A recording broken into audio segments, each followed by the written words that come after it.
Samuel Parker. Ngayon, may husband selection ceremony at tagapagmana ng mga green ng top family. Nagtipon ng mga eligible bachelors mula sa iba't ibang lugar. Malalim ang pagtingin ni Miss Green kay Eric ng Wilson family. Ano kayang kalalabasan nito?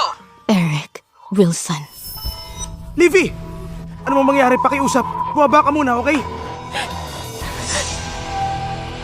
Maduming, babae na ako. Pakakasalan mo si Chloe. Sobra lang ako nasaktan kaya ako uminom. Ano bang nagawa kong mali? Bakit kailangan ko mabastos sa mga lalaking yun? Sabihin mo sa akin kung bakit! Livy! Wala kang kasalanan. Wala kang kasalanan, okay? Kahit na pinakasalan ko si Chloe, ikaw lang ang tanging mahal ko. Huwag kang mag-alala. Sisiguruhin kong magbabayad sila.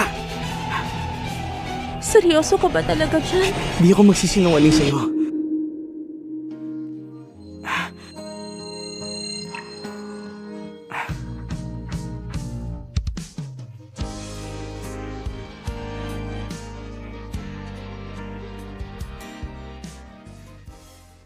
Chloe, yung sinabi ko noon, para lang kumalma si Olivia. Ikaw ang tunay kong mahal. Kung hindi na sana kita pinakasalan. Hindi ba? Kung hinayaan nating mamatay si Olivia sa kasal natin, papasanin natin yun habang buhay. Pansamantalang solusyon lang naman yun. Huwag ka nang magalit sa akin. Sige, bilang mag-asawa tayo, maniniwala ako sa'yo. Napakabuti mong asawa. Huwag ka na magtampo ha. Promise, magiging masaya tayo.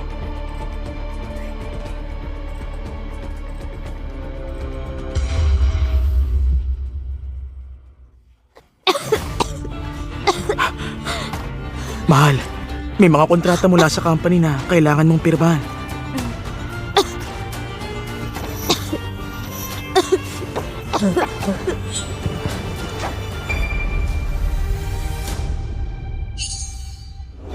Miss Green! Palugin na raw ang mga green. Hiwalay na rin daw kayo ni Mr. Wilson. Ano na pong plano nyo ngayon? Miss Green, naiulat na may sakit ka at konti na lang natitirang oras. Totoo ba yon? Anong pinagsasasabi niyo? Anong pagkalugi at hiwalayan? Anong konti na lang oras? Ako ang nagsabi sa kanila.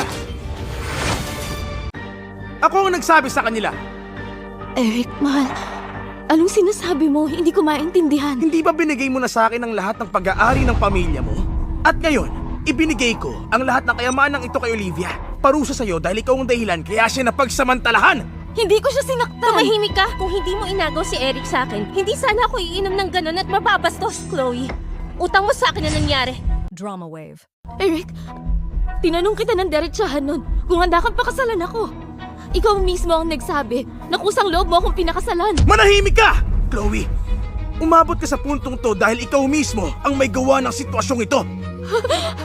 Eric Wilson, asawa mo ako! Matagal na tayong hiwalay. Imposible yan. Hindi ako pumirma ng kahit anong divorce papers.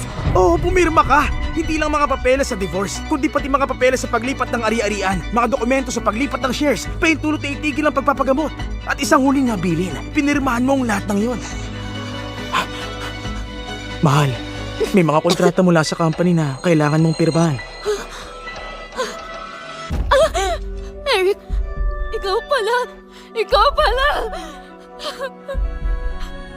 Sasabihin ko na rin sa'yo, pati ang sakit mo, dahil sa gamot na ibinigay ko sa'yo. Chloe, mamatay ka na. Itigil mo yan! Eric Wilson, subukan mo hawakan pa ulit ang anak ko. Huwag ka matakot, Chloe. Nandito si Mama at Papa. Kahit na ang pamilyang Green ay sinaid na ni Eric Wilson, kami ng iyong Papa, nakahanap na ng mga bagong mamumuhunan. Babangon tayo muli. Kami ng Papa mo, nandito para sumuporta sa'yo. Mama, Oo. Papa, Tara na. Wala na silang mapupuntahan. Okay lang yan, anak. Nandito pa rin si Mama at Papa.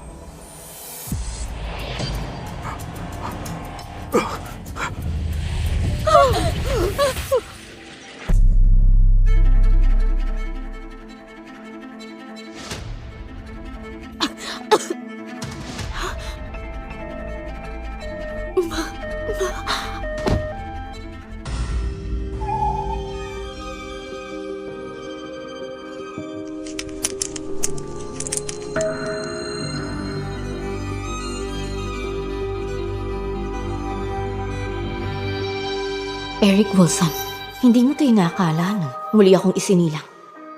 Hindi mo na ako masasaktan ulit.